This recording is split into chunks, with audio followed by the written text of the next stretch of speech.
This is not a GPU, it's a graphics card. What's the difference exactly? Well, let's find out.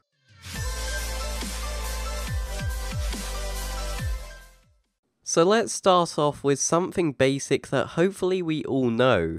This right here is a CPU, or Central Processing Unit. I'm not going to necessarily explain what it does because, as I've just said, hopefully you already know that if you are watching this video. Let's take the CPU at face value. It is much smaller than a graphics card and sports an IHS, or integrated heat spreader. This disperses the heat generated from the CPU, and then this is taken into the CPU cooler to be released out of the system. A GPU, or graphics processing unit, actually looks like a CPU, but it is located on a graphics card, so no, the whole card is not the graphics processing unit, rather a daughter board in its own right.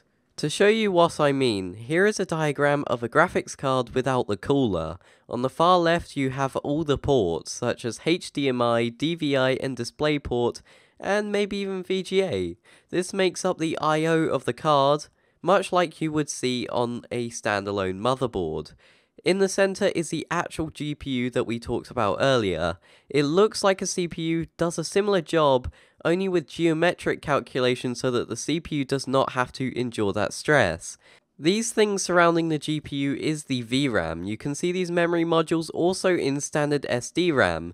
This can also be known as the frame buffer. It is dedicated to storing textures and all the things that the GPU needs quick access to. In the higher resolutions, more is certainly a huge bonus. Why exactly did I need to explain all of this? It is a very common misconception that a GPU is equal to a graphics card, and thus the two terms are generally used interchangeably, despite them being two totally different things.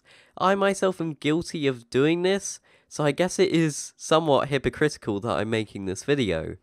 Now let's take it a step further by taking a look at a dual GPU card, namely the GTX 690. Instead of just one GPU, there is now two, hence the name. This does not mean that there is two individual cards basically glued together, instead the VRAM, I/O, etc. are shared between the two.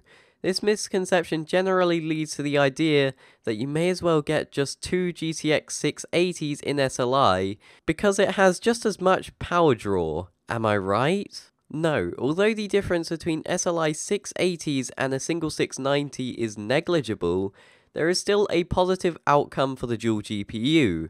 This is because of the shared components between the two GPUs.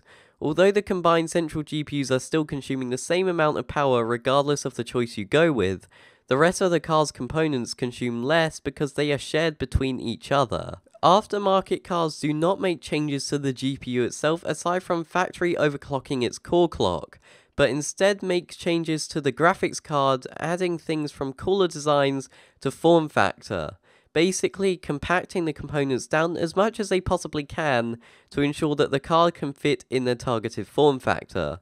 But whatever they do, it is still the same GPU, just maybe not the same graphics card. So if you did enjoy or found anything helpful, please be sure to leave a like, comment, and maybe even subscribe for more.